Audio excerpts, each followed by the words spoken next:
네, 권한이 늘어나면 남용도 늘어난다는 게 인간사의 진리라고 하지만 검찰 그리고 용산의 권한 남용은 선을 넘은 지 오래입니다. 경찰판 최혜병 사건이라 불리는 세관 연루 마약 밀반입 사건 수사 외압 의혹의 청문회. 여기에도 이 의혹에도 좌표가 가리키는 곳은 바로 검찰과 용산입니다.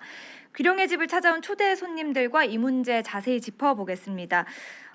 세관 마약 수사 외압 의혹의 청문회 위원이신 기본소득당 용해인 의원 그리고 전 총경이신 류사명 더불어민주당 서울 동작을 지역위원장 두 분 모셨습니다. 안녕하세요. 네, 안녕하세요. 안녕하세요. 네, 유선배입니다. 반갑습니다. 두 분은 처음 만나시는 건가요? 이 조합에 대해서 굉장히 신기해하시는 분들이 계실 것 같아요. 그 지난번 선거, 그러니까 저야 이제 행안위에 지난 21대에서도 있었으니까 당연히 이제 경찰에 있으면서 좀 부당한 경찰부 설치 등에 저항하실 때 많이 봤었고, 그리고 지난 선거 때 또 이재명 대표께서 워낙 동작에 또 많은 각별한 관심을 쏟고 계셔서 여러 차례 가셨잖아요. 그때 저도 몇 차례 같이 가서 뵀던 기억이 있습니다. 아, 그러시군요. 오늘 두 분의 소위 케미라고 하죠. 한번 기대해 보겠습니다. 그 세관 연룬 마약 밀반입 사건의 수사 외압 의혹입니다. 그러니까 그 세관 공무원들이 마약 조직과 유착해서 마약을 국내로 들여오려다가 적발되었는데 대통령실이 이 수사에 외압을 행사했다라는 사상 초유의 의혹이거든요. 그런데 관련 언론 보도가 많지 않은 탓인지 이 사건을 정확히 이해하고 계신 분들이 좀 적은 것 같습니다. 그래서 먼저 주요 인물들이 있잖아요. 먼저 간략하게 정리를 해보겠습니다. 내부 고발자인 백혜룡 경정은 어떤 인물입니까?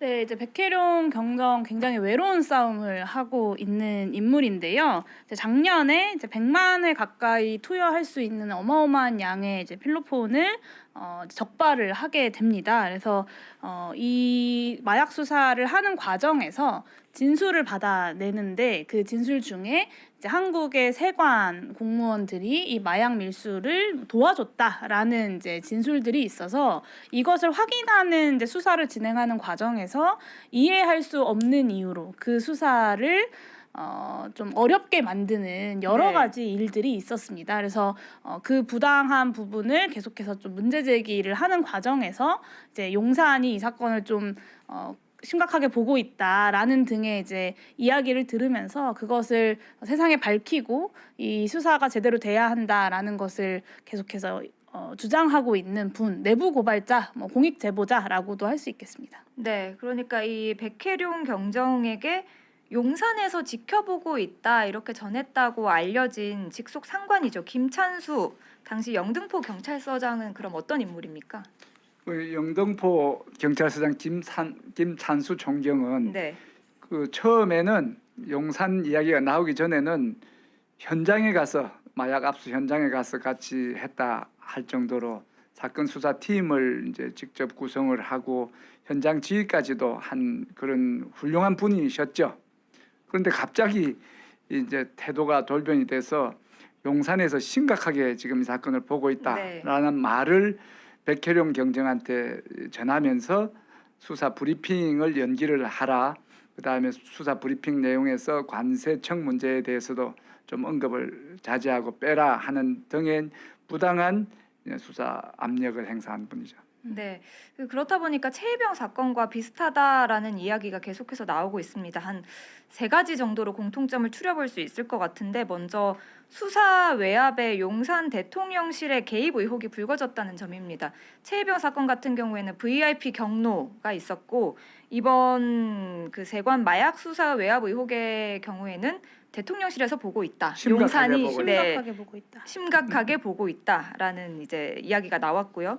그리고 수사의 담당자가 내부 고발자가 되었다는 점, 그리고 이 내부 고발자들이 좌천되었다는 점, 이렇게 공통점을 좀 추려볼 수 있을 것 같은데 두 분도 여기에 좀 동의를 하시는가요? 네, 일단 용산이 심각하게 보고 있다는 김찬수 총경의 이야기가 있었지만 이후에 이제 그 백혜룡 경정에게 이제 또 압박을 행사했던 인물이 조병로라는 인물인데요. 이 조병로 경무관이랑 통화를 하는 과정에서 용산에서도 계속 압박이 오고 내가 너무 힘들다라는 것을 이제 백혜룡 경정이 이야기를 합니다. 그랬더니 이 조병로 경무관의 반응이 아니 용산에서 또 전화가 왔어요? 라고 이제 반응을 하는 녹취록이 이제 세상에 공개가 됐습니다. 그 그래서 백혜룡 경정과 조병로 경무관은 전혀 일면식이 없는데 전화를 한 이 건가요? 수사의 지휘 계통에 있지 않았던 사람인 네. 거죠. 왜냐하면 일면식이 없어요. 조병로 네. 경무관은 이제 서울청 그 생활안전부장으로 근무를 하고 있던 중이었고 이 마약 수사 사건과는 전혀 상관이 없는 인물이었습니다. 네. 네.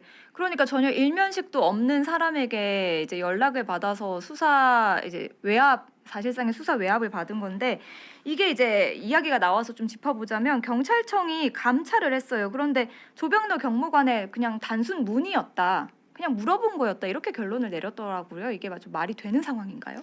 그 상황에 대해서는 이제 조금 밝힐 필요가 있는 게 그 조병로 경무관은 이종호 그 녹취록에 네. 나오는 우리도 그 치안감 뭐 같은 이 정도 사람 데리고 있지 않아야 되냐 하면서 승진을 거론했던 그분이에요. 네.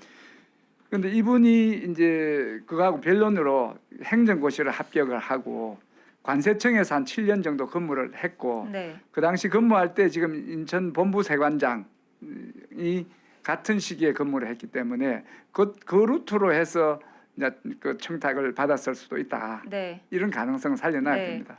그 이야기 잠시 뒤에 자세히 해보기로 하고 그러니까 이제 사건의 출발은 이거였습니다. 아까 말씀드렸듯이 세관 공무원들이 마약 조직과 유착을 해서 마약을 국내로 들여오려다가 일단 적발이 됐고 이 사건에 이제 외압이 있었다라는 의혹이 제기가 된 건데 이 사건 자체는 세관 직원이 정말 도와주지 않고서는 일어날 수 없는 정도의 규모의 사건 아닌가요? 마약 밀반입이? 예, 맞습니다. 이번 사건은 그 74kg가 이제 밀반입이 됐다는 사건인데 실제 이제 압수한 양은 그 20몇 킬로 되는 적은 양이지만 74kg면 264만 명이 동시에 투약할 수 있는 엄청난 분량이고 그걸 이제 환가를 하면 2,200억 원을 칩니다. 이런 역대 두 번째 규모의 큰 사건인데 대부분의 이제 마약 밀수는 가장 안전하고 가장 가장 빈번하게 하는 게 국제 화물로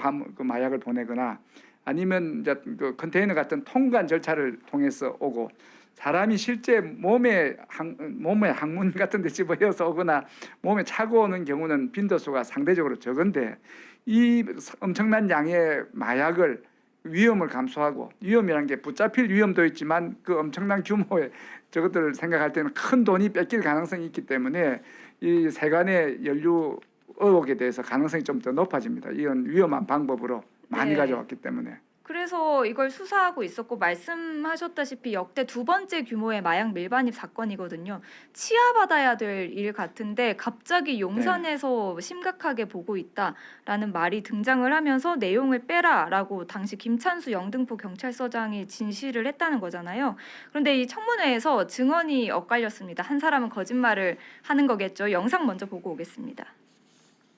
20일 날 8시 45분에 전화 와서 브리핑 할 거냐고 갑자기 물어서 제가 깜짝 놀랐어요. 그래서 아니 기자들하고 약속했는데 당연히 해야 되는 거 아니냐. 그리고 나서 이제 그 9시 조금 넘어서 전화가 오셨고 용산에서 알고 있어서 심각하게 보고 있다.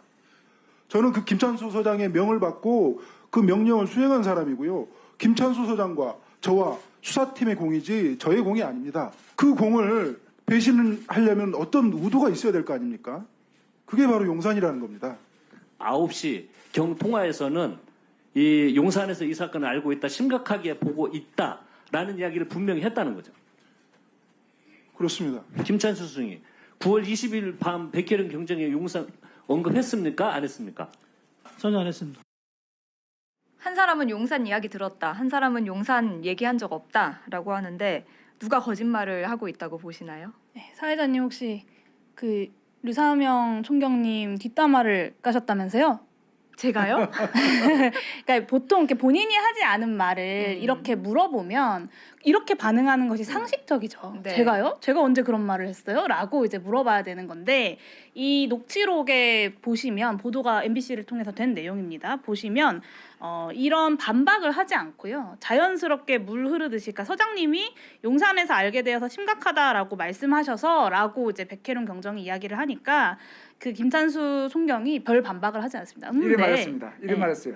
이런 네, 아. 네라고 했습니다. 그러니까 이 본인이 이전의 통화에서 백혜령 경정에게 용산 관련된 이야기를 하지 않았다고 한다면 사실 이제 부정을 하고 그것을 발끈해. 바로잡는 네. 것이 일반적인데 전혀 그런 반박이나 발끈하지 않았다는 점에서 김찬수 증인의 증언이 신빙성이 좀 떨어지고 그 백혜령 경정의 증언이 좀 더 설득력이 있는 것이죠. 네. 그에 대해서 또 좀 말을 위원장님께서는 보태면 네, 누가 거짓말을 하고 네. 있다고 보시나요? 조병로 경무관이 용산에서 또 전화 왔습니까? 이 말을 안 했다고 했잖아요. 근데 실제 녹취가 나와서 네. 이제 한 게 확인이 됐는데 경찰 조직이 이제 계급 사회가 계급이 이제 엄격한데 상급자하고 하급자하고 말이 다르면 하급자가 상급자를 모함하는 그런 말을 할 수 있는 분위기는 아니에요. 그런 조직에서 한 20-30년 근무한 사람이 상급자가 하지도 않은 말을 뒤집어 씌울 가능성은 적습니다. 아, 그 조병로 사건에서도 그랬죠. 네. 그 지금 경무관은 안 했다 그랬고 경정은 했다 그랬는데 실제 밝혀진 거는 그거였고 또 한 가지는 이해관계가 있는 거예요.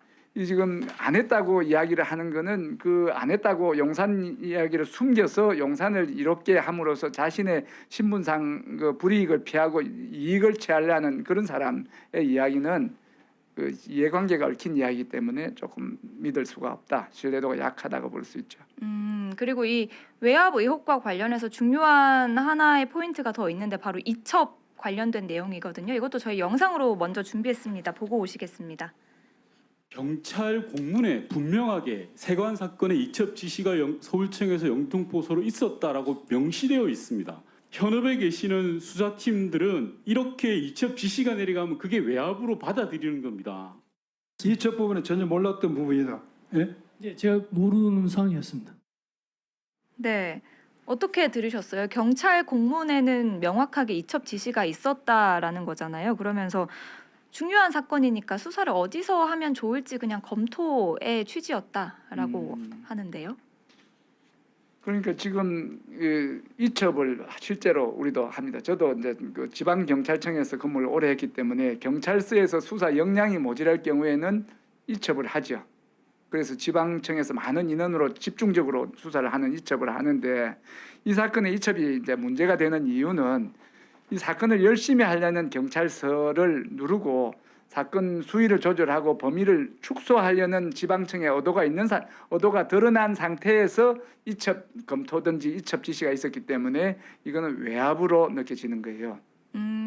그 실제 현장에서도 외압으로 충분히 느낄 수 있을 만한 상황이다. 그렇죠. 수사하지 못하게 하는 그런 의도가 이제 느껴지는 겁니다. 그 앞에 이거 빼라 넣게 해라 하는 그런 지시들로 봐서 이첩을 하라는 이야기는 수사 그만하라는 지시로 생각할 수도 있는 거죠. 네. 그러니까 이렇게 군이나 경찰 같은 이제 수직적인 조직들에서 상급자가 검토해라라고 하는 것은 사실상 이것을 그렇게 하라라고 하급자 입장에서 받아들일 수밖에 없는 거고 또 이 이첩 관련돼서 좀 절차적 문제를 이제 작년 국감에서부터 좀 지적을 했는데 이 영등포 경찰서 마약 수사 전담팀이 이미 수개월 동안 수사를 해서 가장 잘 이 사건을 파악하고 있는 상황이었습니다. 그리고 그렇기 때문에 영등포서에서 이 수사를 계속하는 것이 가장 효과적인 수사를 할 수 있는 상황이었고 굳이 이 시점에 서울청으로 이첩을 지시할 이유가 잘 설명되지 않은 채로 이 영등포서 수사팀에게 계속해서 이첩해라라는 지시가 내려왔던 것이 문제인 거고요.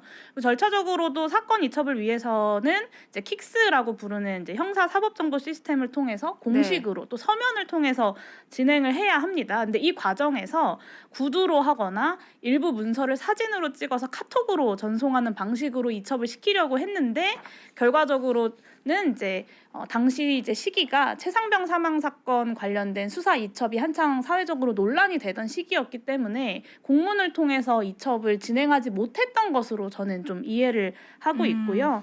그러니까 이 최상병 사망 사건의 수사 외압 과정에서도 이첩과 관련된 문제가 굉장히 불거졌는데 네. 이것도 좀 비슷한 상황이죠. 그래서 많은 분들이 이제 최상병 사망 사건의 수사 외압을 이제 떠올리시는 거고 이제 이 문서가 그 어제 이제 윤건영 의원님이 이야기했던 그 문서예요. 네. 그 보시면 세관 사건 이첩 지시라고 이제 분명히 적혀 있고요. 이 문서에 이제 당시 이제 김찬수 영등포 서장이 이제 서명을 결재를 했던 것이 이제 윤건영 의원님의 질의를 통해서 이제 드러났던 상황입니다. 네, 그런데 뭐 직을 걸겠다고 하면서 뭐 수사 외압이 없었다라고 했잖아요. 그런데 이제 증거가 나왔기 때문에 국회에서는 이 부분을 더 파고 들어야 될 것 같은데요. 네, 아무래도 어제 이제 청문회가 완전히 의혹이 해소된 청문회였냐라고 하면 보시는 분들께서도 좀 완전히 해소되진 않았다라고 느끼시는 부분들이 많을 것 같습니다. 그래서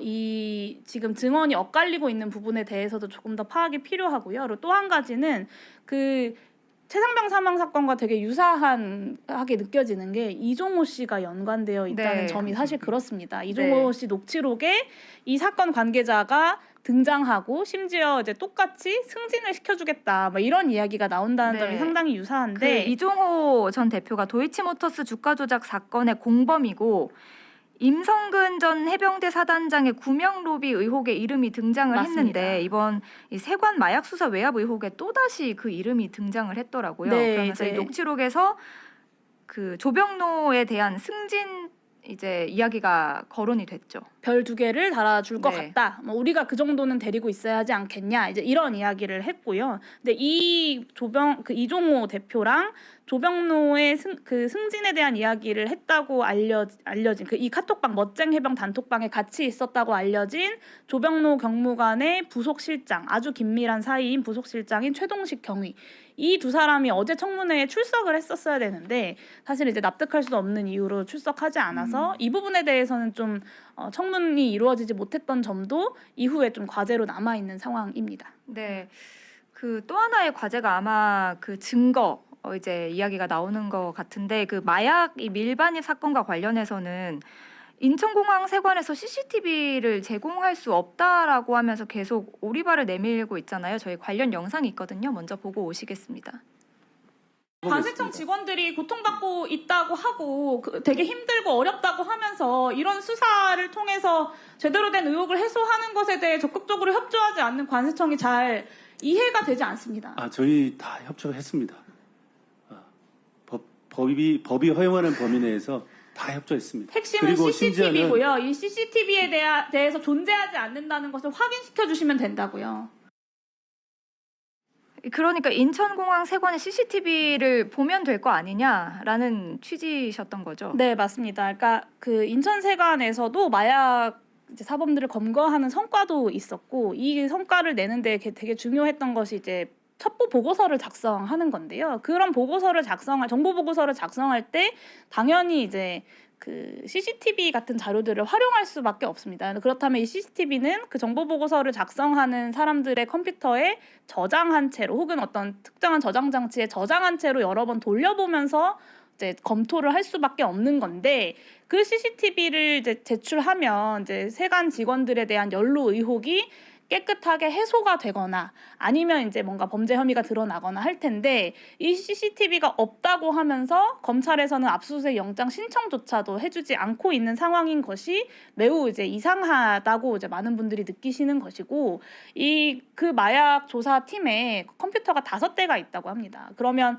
사실 이 컴퓨터 5대를 압수수색하면 되는 건데 이 컴퓨터 5대 중에 어떤 컴퓨터에 그 파일이 있는지가 확인이 안 돼서 영장을 못 내주겠다라는 거예요. 근데 확인하면 되잖아요. 네, 이런 경우가 사실 좀 일반적인지 잘 아실 것 같아서 좀 설명을 해주시면 좋을 것 같습니다. 경찰과 검찰은 마약 수사에 경쟁 관계에 있기 때문에 의도적으로 경찰의 수사를 방해하는 그런 것들이 그동안 여러 차례 있어 왔죠.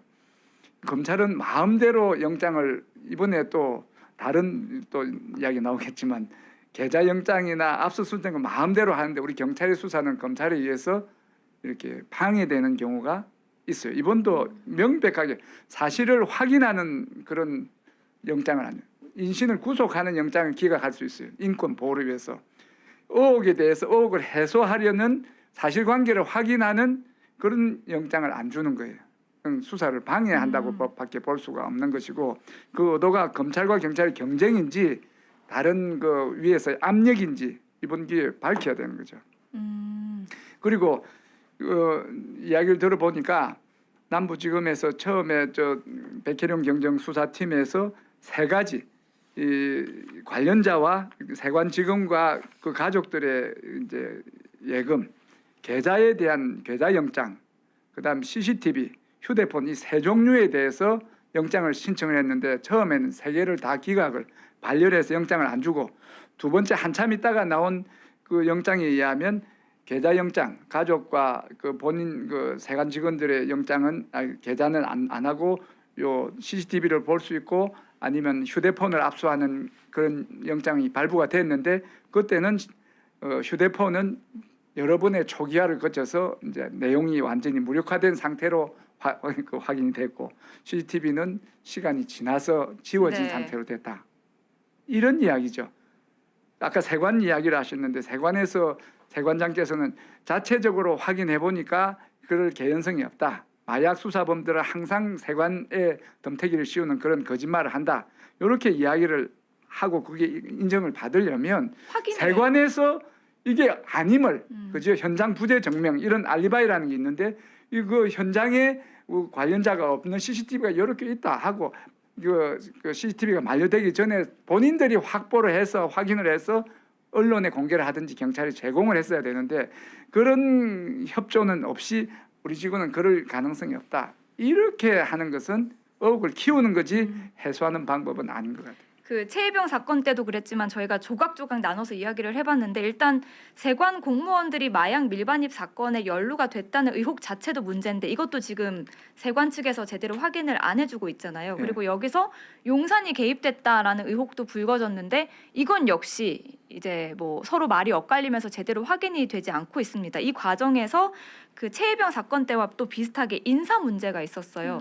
그 용산에서 뭐 심각하게 보고 있다라고 폭로한 내부 고발한 백혜룡 경정 같은 경우에는 지구대로 발령이 됐고 그 이제 그런 외압을 행사했다라는 의혹을 받고 있는 김찬수 그 서장 같은 경우에는 지금 대통령실에서 근무를 하고 있고요. 갑자기 생각이 났는데 또 그 인사와 관련해서는 겪으셨던 바가 있잖아요. 경찰에 계실 때. 인사가 이런 식으로 마음대로 누구를 보호하고 누구를 보복하기 위해서 하는 이런 인사 행태는 이 조직을 말아먹는 그런 보복의 의도가 있다고 보시는 건가요? 명백하죠. 이건 보복 인사입니다. 그리고 또 한 가지 인사가 문제가 된 게 지금 이 사건을 그 백혜룡 경정만 발령을 냈고 수사팀이 그대로 있는 상태에서 제대로 된 수사를 하고 있다고 하지만 이 서울 경찰청에서 형사과장으로 있으면서 이 사건을 이렇게 좀 관세청의 의도대로 좀 줄이고 이 보도를 자제하게 하려는 역할을 했던 그 형사과장이 지금 새로운 영등포 경찰서장으로 발령난 겁니다. 이 앞에 영등포 경찰서장은 1년 평균 1년 주기인 경찰서장직을 6개월만 하고 저 청와대 용산으로 들어가고 지금 6개월 만에 다시 이 형사과장이 여기 와서 더 이상 수사가 사실상 불가능한 상태로 백혜룡 경정은 지구대로 발령이 나서 팀들하고 대화가 단절이 됐고 팀들이 수사를 하고 싶어도 새로 신임 서장의 의도가 불을 보듯이 네. 뻔하니까 수사를 제대로 할 수가 없는 그런 위축된 상태에 있다는 거죠. 네. 의원님은 어떻게 보세요? 정부가 그리고 당시 법무부 장관이 마약과의 전쟁을 지난해 선포하지 않았습니까? 그런데 그러면 백혜룡 경정 같은 분은 치하해야 마땅한데 그렇죠. 지금 네. 이런 보복성의 이제 보복성인 것 같다고 의도가 명백하다고 말씀해 주셨는데 그런 인사가 나고 그 좌표는 또 용산을 가리키고 있거든요. 네, 사실 이제 이 마약 수사의 성과를 윤희근 당시 경찰청장이 잘하고 있다라고 이제 치하를 했습니다. 그리고 이 조병루 경무관의 전화 통화에 대해서 윤희근 경찰청장이 경로를 했다는 거예요. 그래서 이제 중앙징계위원회에 징계 회부까지 하게 됐는데 그러면 경찰청장의 경로를 뒤집을 만한 그 힘은 어디에서 오는가라는 것에 대한 의혹이 당연히 등장할 수밖에 없는 거고요.